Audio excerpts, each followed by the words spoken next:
જન્મતા બાળકોમાં કુપોષણનું પ્રમાણ વધ્યું છે। સિવિલમાં છેલ્લા 3 મહિનામાં 1197 નાના બાળકો એડમિટ થયા છે। 2.5 કિલોથી ઓછું વજન ધરાવતા 70 થી 75% બાળકો છે। ખાનગી હોસ્પિટલના 58% બાળકો સારવાર માટે આવ્યા। છેલ્લા 3 મહિનામાં 156 શિશુના મૃત્યુ થયા છે। શિશુઓના 52% મૃત્યુમાં ઓછું વજન હોવાનું પણ સામે આવ્યું છે।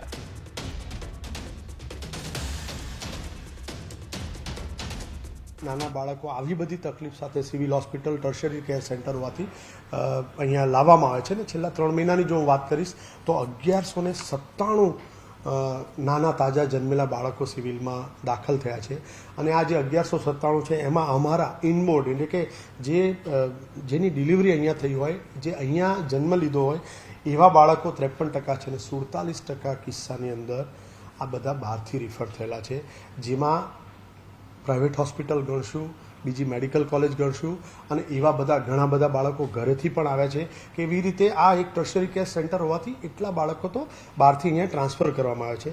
બાદ કાયમી ભરતીની માંગ સાથે શિક્ષકો મેદાનમાં છે। ટેટ ટાટ પાસ ઉમેદવારો ગાંધીનગર સચિવાલય પહોંચ્યા। વિદ્યા સહાયક અને શિક્ષણ સહાયકની કાયમી ભરતીની માંગ કરી છે। શિક્ષણ મંત્રી કુબેર ડિંડોરને મળીને રજૂઆત પણ કરી રહ્યા છે અને પ્રાથમિક અને ઉચ્ચતર માધ્યમિક શાળામાં 34,506 શિક્ષકોની જગ્યા ખાલી છે। લાંબા સમય બાદ પરીક્ષા લેતા ઉમેદવારોની વય મર્યાદા પૂર્ણ વય મર્યાદામાં છૂટછાટ આપવા પણ માંગે છે। લોકસભાની ચૂંટણી પડી એ પછી અમે આજે રજૂઆત કરવા માટે આવેલા છે। આજે અમારી રજૂઆત છે એ શિક્ષણ મંત્રી કુબેરભાઈ ડિંડોરને આપવાની છે। બીજું 9 થી 12 માટે માધ્યમિક અને ઉચ્ચતર માધ્યમિક પ્રફુલભાઈને આપવાની છે અને સીએમઓમાં અમે રજૂઆત કરવાના છે કાયમી ભરતી માટે।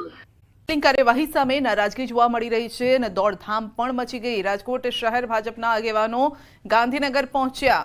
રાજકોટ ભાજપના આગેવાનો સીએમને મળવા પહોંચ્યા। મેયર શહેર પ્રમુખ Mukesh Doshi, mayor Nayanaben Pedhadiya, standing chairman Jaymin Thakar Gandhinagar પહોંચ્યા। ધારાસભ્ય રમેશ ટીલાડા, ઉદય કાનગડ, દર્શિતા શાહ અને ભાનુબેન બાબરિયા પણ ગાંધીનગરમાં છે। સીલિંગની કાર્યવાહી બાદ આગેવાનો પહોંચ્યા છે। શહેરમાં 500 થી વધુ મિલકતો સીલ કરાતા આગેવાનો ગાંધીનગર પહોંચ્યા છે। તો આ તરફ રાજકોટમાં વિવિધ એસોસિએશનના આગેવાનોએ રાજકોટ મનપા કમિશનર ડીપી દેસાઈને રજૂઆત કરી। ચેમ્બર ઓફ કોમર્સ, સ્વનિર્ભર શાળા સંચાલક ડોક્ટર સહિતના 112 એસોસિએશનના આગેવાનોની રજૂઆત કરી છે, જેમાં કમિશનરના મતે 200 એકમોને સીલ ખોલવામાં આવ્યા છે અને ફાયર એનઓસી બીયુ પરમિશન નથી તેવી મિલકતો સીલ કરાઈ છે। સાથે જ એસઓપી બનાવવાની વિચારણા ચાલી રહી છે। 1 થી 2 દિવસમાં ચર્ચા કરી યોગ્ય નિર્ણય લેવાની વાત પણ કરી છે અને સાથે જ ફાયર એનઓસી પણ કોઈ પણ જાતના વિલંબ વગર આપવામાં આવે તેવી વાત કરી છે। તો કમિશનરના મતે રેસિડેન્શિયલ વિસ્તારમાં પ્રી સ્કૂલ ચલાવી શકાય પણ રેસિડેન્શિયલ બિલ્ડિંગમાં નહીં।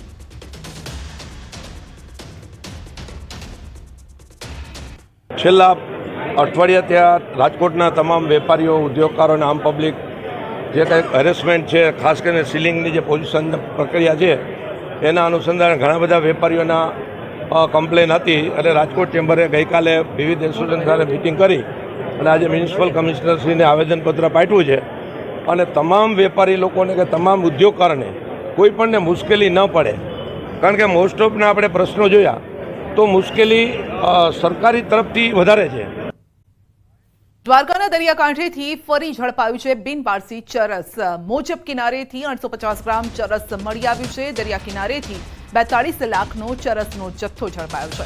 3 દિવસમાં બીજી વખત ચરસનો જથ્થો ઝડપાયો છે અને અવારનવાર દ્વારકાના દરિયા કિનારેથી ડ્રગ્સ અને ચરસના જથ્થા ઝડપાઈ રહ્યા છે। 2 દિવસ પહેલા વરવાડા ખાતે 30 કિલો ચરસનો 16 કરોડથી વધુની કિંમતનો જથ્થો બિનવારસી હાલતમાં મળી આવ્યો હતો અને વધુ એક બિનવારસી હાલતમાં જથ્થો મળ્યો છે। મોજબ ગામના દરિયા કિનારેથી 850 ગ્રામ ચરસ મળી આવ્યું છે। તો 3 દ્રશ્યો અમે આપને બતાવી રહ્યા છે કે ક્યાંથી મળ્યું છે આ ચરસનો જથ્થો, કઈ કઈ જગ્યાએથી મળ્યો છે। આપ જોઈ શકો છો દ્વારકાના જ અલગ અલગ વિસ્તારોમાંથી આ ચરસનો જથ્થો મળ્યો છે। 42 લાખનો, 16 કરોડનો, આ સાથે જ 850 ગ્રામ પણ મળી આવ્યું છે। વધુ અપડેટ મેળવીશું સંવાદદાતા મુકુંદ પાસેથી। જી મુકુંદ, એક જ જગ્યા, જિલ્લો એક, પરંતુ વિસ્તાર અલગ અલગ છે, જેનો મતલબ એ છે કે ચરસની હેરાફેરી આ વિસ્તારમાં વધી છે. આટલી મોટી માત્રામાં ચરસનો જથ્થો મળ્યો છે. સંધ્યા વાત કરવામાં આવે તો યુવાધનને બરબાદ કરતો નશાનો કાળો કારોબાર દ્વારકા જિલ્લાના દરિયાઈ વિસ્તારમાંથી ઝડપાયો છે. 3 દિવસ પહેલા દ્વારકાના દરિયા કિનારેથી 16 કરોડની કિંમતનો ચરસનો જથ્થો ઝડપાયા બાદ ફરી દ્વારકાના દરિયા કિનારે આવેલ મોજબ પાસેના દરિયા કિનારેથી 850 ગ્રામ ચરસનો 42 લાખની કિંમતનો જથ્થો બિનવારસુ હાલતમાં મળી આવ્યો છે. ત્યારે દ્વારકા પોલીસે દરિયા કિનારે વધુ સર્ચ ઓપરેશન હાથ ધરતા દ્વારકા પોલીસને દરિયા કિનારેથી આ 42 લાખની કિંમતનું ચરસ મળી આવ્યું છે. પોલીસે દરિયાઈ વિસ્તારમાં ખાસ સર્ચ ઓપરેશન પણ હાથ ધરવામાં આવ્યું છે. દરિયા કિનારે આટલો જથ્થો ક્યાંથી આવ્યો, કઈ બોટ મારફતથી આવ્યો, તે દિશામાં પણ પોલીસે તપાસ હાથ ધરી છે. હાલ પોલીસે ચરસનો જથ્થો ઝડપી લઈ દરિયાઈ વિસ્તારમાં વધુ તપાસ હાથ ધરી છે. ત્યારે વાત કરીએ તો બિનવારસુ હાલતમાં મળેલો આ ચરસનો જથ્થો છે તે કોણ પહોંચાડી ગયું છે, કોણ લઈ જવાનું હતું, તે તમામ સવાલો પર પોલીસ માટે પણ પડકારરૂપ સાબિત થયું છે. ત્યારે અગાઉની વાત કરીએ તો દ્વારકા જિલ્લાના તલાયા બંદર ખાતેથી સંધ્યા 350 કરોડનું કિંમતનું અને નાવદરા બંદર ખાતેથી 120 કરોડની કિંમતનું ડ્રગ્સ પણ ઝડપાયું હતું. ત્યારે ડ્રગ્સ માફિયાઓ પણ દરિયાઈ સુરક્ષા એજન્સીઓને હાથતાળી આપીને દરિયા કિનારા સુધી પહોંચાડી રહ્યા છે ડ્રગ્સ. બિલકુલ મુકુંદ, આપનો આભાર. ક્યાં વરસાદ પડશે તે પણ મેપના માધ્યમથી જ સમજી લઈએ. ગુજરાતમાં કયા વરસાદની આગાહી છે, કયા કયા જગ્યાએ. તો આજે સૌરાષ્ટ્રમાં વરસાદની આગાહી છે અને સૌરાષ્ટ્રના કયા કયા વિસ્તારોને ધમરોડશે તો આપ જોઈ લો મેપના માધ્યમથી.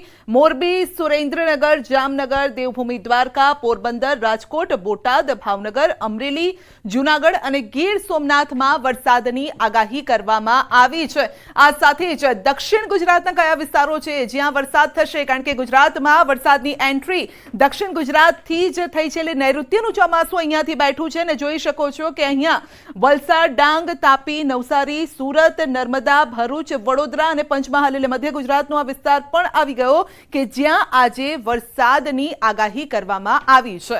તો એવા વિસ્તારો છે જ્યાં આજે વરસાદ થશે, સૌરાષ્ટ્ર અને દક્ષિણ ગુજરાત.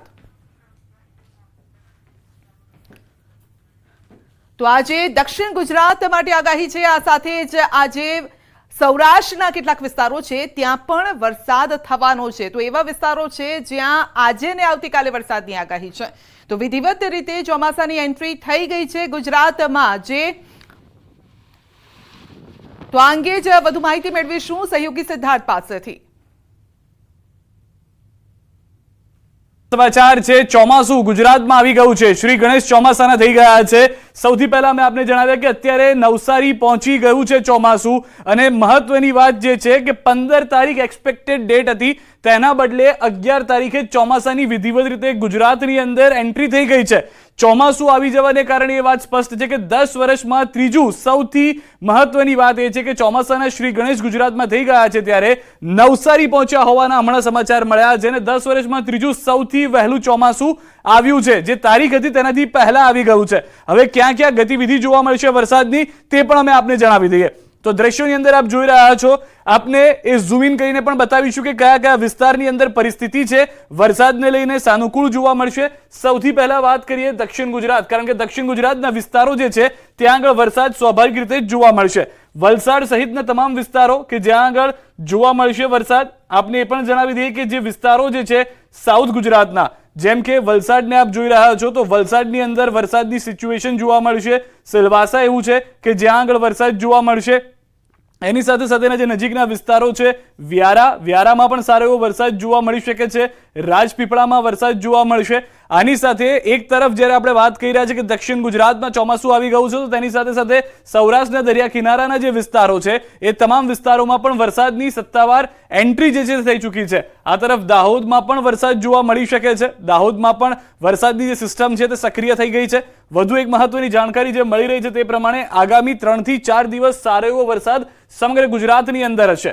જે જગ્યાએ આપ જોઈ રહ્યા છો આ વરસાદી માહોલ જે જોવા મળ્યો છે તે તમામ વિસ્તારોની અંદર જોવા મળી શકે છે. અને મોટાભાગના ઉત્તર ગુજરાતના જે વિસ્તારો છે ત્યાં પણ એક પરિસ્થિતિ જે છે કે વરસાદની થઈ ગઈ છે. આપણે જણાવી દઈએ કે આ તરફ ઉત્તર ગુજરાતના વિસ્તારોની જો વાત કરીએ તો દાહોદમાં સારો એવો વરસાદ જોવા મળી રહ્યો છે. બોડેલીમાં પણ સારો એવો વરસાદ છે કે જે આવનાર સમયમાં જોવા મળશે. ઉત્તર ગુજરાતના વિસ્તારો છે તો હાલની આ રીતની પરિસ્થિતિ જોવા મળી રહી છે અને ગુજરાતની અંદર સત્તાવાર રીતે ચોમાસાનું શ્રી ગણેશ થઈ ગયું છે. અનેક વિસ્તારોમાં હવે જે એક્ટિવિટી થશે તે પ્રી મોન્સૂન એક્ટિવિટી નહીં પરંતુ મોન્સૂન એક્ટિવિટી તરીકે જોવા મળશે. તો 4 દિવસ વહેલું આ ચોમાસું બેસી ગયું છે. નવસારી સુધી ચોમાસું પહોંચી પણ ગયું છે અને ધીમે ધીમે તે આગળ વધ્યું છે. તો આગળ વધીને તે મધ્ય ગુજરાતને પણ કવર કરશે, સૌરાષ્ટ્રને, અને ત્યારબાદ વારો આવશે ઉત્તર ગુજરાતનો. કેરળમાં પણ સમય કરતા વહેલું ચોમાસું બેસી ગયું હતું અને ગુજરાતમાં પણ સામાન્ય રીતે 15 જૂને છે સત્તાવાર ચોમાસું બેસતું હોય છે, પરંતુ 4 દિવસ વહેલું એટલે કે આજે ચોમાસાનું મેઘરાજાનું આગમન છે તે ગુજરાતમાં થઈ ગયું છે. એટલે કે ચોમાસાનો સત્તાવાર વરસાદ છે તે નવસારી સુધી પહોંચ્યો છે અને નવસારી વલસાડ એટલે કે દક્ષિણના ભાગમાંથી હંમેશા માટે ગુજરાતમાં એન્ટર થતું હોય છે. જે ચોમાસાની ધરી હોય છે તે ગુજરાત સુધી પહોંચી ગઈ છે અને ગુજરાતમાં જેના કારણે ખેડૂતો પણ ખુશ છે. ત્યારે હવામાન વિભાગ દ્વારા પણ આગામી 5 દિવસ છે વરસાદની આગાહી કરવામાં આવી છે, જેમાં દક્ષિણ ગુજરાત અને સૌરાષ્ટ્રના કેટલાક વિસ્તારોમાં વરસાદ થશે.